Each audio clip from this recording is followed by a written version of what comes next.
Welcome to an uplifting moment. Our theme, prayer and garbage trucks.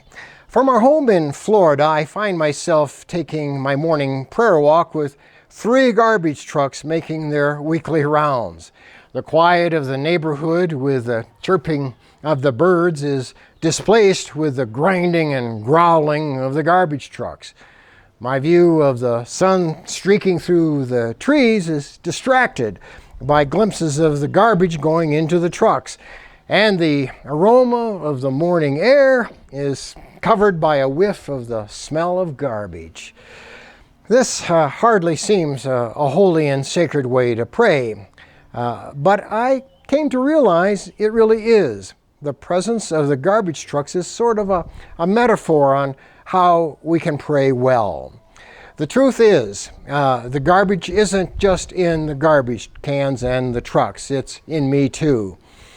I'm too often amazed, maybe shocked would be a better word, how often while I'm praying that I'm distracted by thoughts which aren't all that holy.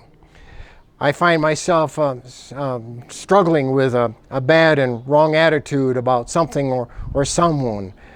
Tempting thoughts demand I think about them. Fear about a situation floods in, and distracting thoughts capture my attention and keep me from concentrating on what I think I should be praying about.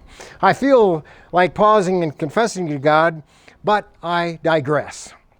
John Newton, the famous composer of the hymn Amazing Grace, wrote in a letter, "But I am sure that were my outward life and conduct perfectly free from blame, the disorders and defilement of my imagination are sufficient to constitute me a chief sinner in the sight of Him to whom the thoughts and intents of the heart are continually open, and who is of purer eyes than to behold iniquity." What a relief! Even the great and godly John Newton had thoughts far worse than many of his actions, and I suspect some even sneaked into his prayers.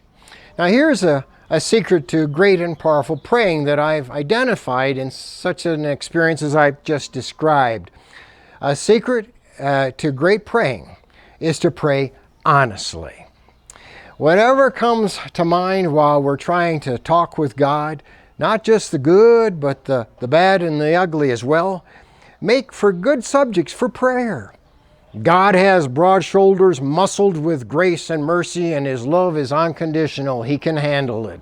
Go ahead and do some honest to God praying. Whatever creeps into our minds while praying probably is something we need to talk about with God in prayer. Most certainly, we'll end up pleading for His help, asking for His forgiveness, and expressing gratitude that He does forgive. That's all good.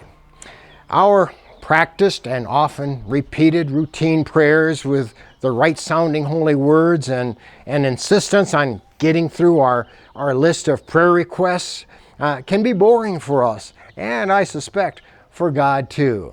We need to get real in our praying. Yes, it's good to be intentional about what we bring to God in prayer, trying to have some balance between worship and requests and confession and thanksgiving. But it's also important to talk to God and deal with what happens to come to mind that seems to be distracting us from praying. Maybe, just maybe, those intrusive thoughts can help us to really pray. The psalmist declared in Psalm 73, verses 21 through 23, "When my heart was grieved and my spirit embittered, I was senseless and ignorant. I was a brute beast before you. Yet I am always with you. You hold me by my right hand."